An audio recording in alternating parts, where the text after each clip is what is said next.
英語聞き流し10分間、名作リスニング、英語テキストと MP3 ダウンロード、その他の物語は、ホームページよりご利用いただけます。88thpp.com 88thpp.com Tildal hastened to console her, for he at once knew that she was milk, and, as he was very fond of her, he gave her a good kiss. She was as fresh and pretty as a little dairymaid, and a delicious scent of hay came from her white frock all covered with cream. Meanwhile, Muddle was watching the sugar loaf, which also seemed to be coming to life. Packed in its blue paper wrapper, on a shelf near the door, it was swaying from left to right and from right to left without any result. But at last a long thin arm was seen to come out, followed by a peaked head, which split the paper, and by another arm and two long legs that seemed never to end. Oh, you should have seen how funny Sugar looked, so funny, indeed, that the children could not help laughing in his face. And yet they would have liked to be civil to him, for they heard the fairy introducing him in these words. This, Tildal, is the soul of Sugar. His pockets are crammed with sugar and each of his fingers is a sugar stick. How wonderful to have a friend all made of sugar, off whom you can bite a piece whenever you feel inclined. Wow, wow. Good morning. Good morning, my little god. At last we can talk. Bark and wag my tail as I might, you never understood. I love you. I love you. Who can this extraordinary person be, who jostles everybody and fills the house with his noisy gaiety? We know him at once. It is Tylo, the good dog who tries his hardest to understand mankind, the good-natured animal who goes with the children to the forest, the faithful guardian who protects the door, the staunch friend who is ever true and ever loyal. Here he comes walking on his hind paws, as on a pair of legs too short for him, and beating the air with the two others, making gestures like a clumsy little man. He has not changed, he still has his smooth, mustard-colored coat and his jolly bulldog head, with a black muzzle, but he is much bigger and then he talks. He talks as fast as he can, as though he wanted in one moment to avenge his whole race, which has been doomed to silence for centuries. He talks of everything, now that he is at last able to explain himself, and it is a pretty sight to see him kissing his little master and mistress and calling them his little gods. He sits up, he jumps about the room, knocking against the furniture, upsetting Mydle with his big soft paws, lolling his tongue, wagging his tail and puffing and panting as though he were out hunting. We at once see his simple, generous nature. Persuaded of his own importance, he fancies that he alone is indispensable in the new world of things. After making all the fuss he wanted of the children, he started going the round of the company, distributing the attentions which he thought that none could do without. His joy, now set free, found vent without restraint, and, because he was the most loving of creatures, he would also have been the happiest, if, in becoming human, he had not, unfortunately, retained his little doggy failings. He was jealous. He was terribly jealous, and his heart felt a pang when he saw Tylette, the cat, coming to life in her turn and being petted and kissed by the children, just as he had been. Oh, how he hated the cat! To bear the sight of her beside him, to see her always sharing in the affection of the family, that was the great sacrifice which fate demanded of him. He accepted it, however, without a word, because it pleased his little gods, and he went so far as to leave her alone. But he had had many a crime on his conscience because of her. Had he not, one evening, crept stealthily into Goody Berlinget's kitchen in order to throttle her old tomcat, who had never done him any harm? Had he not broken the back of the Persian cat at the hall opposite? Did he not sometimes go to town on purpose to hunt cats and put an end to them, all to wreak his spite? And now Tylette was going to talk, just like himself. Tylette would be his equal in the new world that was opening before him. Oh, there is no justice left on earth, was his bitter thought. There is no justice left. In the meantime, the cat, who had begun by washing herself and polishing her claws, calmly put out her paw to the little girl. She really was a very pretty cat, and, if our friend Tylo's jealousy had not been such an ugly feeling, we might almost have overlooked it for once. How could you fail to be attracted by Tylette's eyes, which were like topaz set in emeralds? How could you resist the pleasure of stroking the wonderful black velvet back? How could you not love her grace, her gentleness and the dignity of her poses?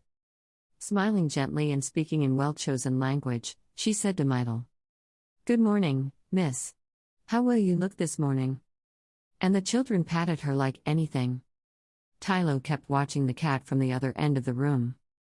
Now that she's standing on her hind legs like a man, he muttered, she looks just like the devil, with her pointed ears, her long tail, and her dress as black as ink.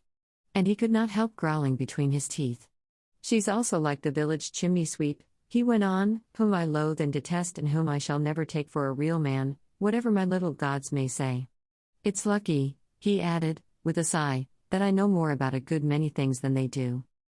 But suddenly, no longer able to master himself, he flew at the cat and shouted, with a loud laugh that was more like a roar. I'm going to frighten Tylette. Bo, wow, wow. But the cat, who was dignified even when still an animal, now thought herself called to the loftiest destinies.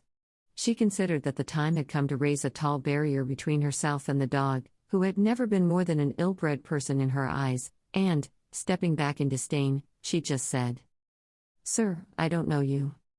Tylo gave a bound under the insult, whereupon the cat bristled up, twisting her whiskers under her little pink nose, for she was very proud of those two pale blotches which gave a special touch to her dark beauty, and then, arching her back and sticking up her tail, she hissed out, FFT. FFT. And stood stock still on the chest of drawers, like a dragon on the lid of a Chinese vase. Tylval and Meitel screamed with laughter, but the quarrel would certainly have had a bad ending if, at that moment, a great thing had not happened. At 11 o'clock in the evening, in the middle of that winter's night, a great light, the light of the noonday sun, glowing and dazzling, burst into the cottage. Hello, there's daylight, said the little boy, who no longer knew what to make of things. What will Daddy say? But, before the fairy had time to set him right, Tylval understood, and, full of wonderment, he knelt before the latest vision that bewitched his eyes. At the window, in the center of a great halo of sunshine, there rose slowly, like a tall golden sheaf, a maiden of surpassing loveliness. Gleaming veils covered her figure without hiding its beauty, her bare arms, stretched in the attitude of giving, seemed transparent, and her great clear eyes wrapped all upon whom they fell in a fond embrace. It's the queen, said Tyltal. It's a fairy princess, cried Meitel, kneeling beside her brother. No, my children, said the fairy. It is Light. Smiling, Light stepped towards the two little ones. She, the light of heaven, the strength and beauty of the earth, was proud of the humble mission entrusted to her. She, never before held captive, living in space and bestowing her bounty upon all alike, consented to be confined, for a brief spell, within a human shape, so as to lead the children out into the world and teach them to know that other light, the light of the mind, which we never see, but which helps us to see all things that are. It is Light, exclaimed the things and the animals, and, as they all loved her, they began to dance around her with cries of pleasure. Tylval and Meitel capered with joy. Never had they pictured so amusing and so pretty a party, and they shouted louder than all the rest. Then what was bound to happen came. Suddenly, 3 knocks were heard against the wall, loud enough to throw the house down. It was Daddytal, who had been waked up by the din, who was now threatening to come and put a stop to it.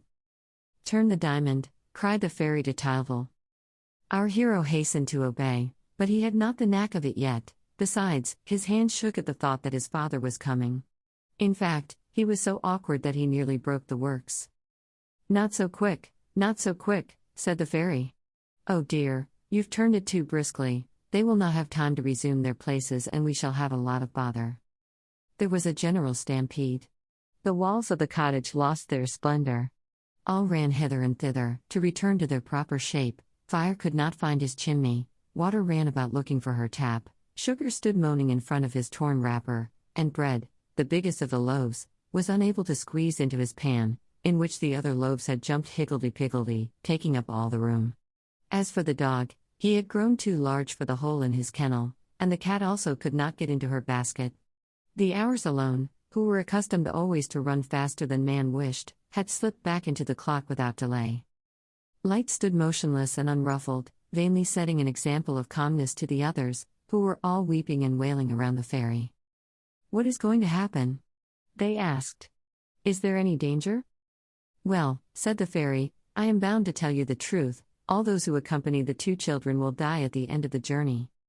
They began to cry like anything, all except the dog, who was delighted at remaining human as long as possible and who had already taken his stand next to Light, so as to be sure of going in front of his little master and mistress.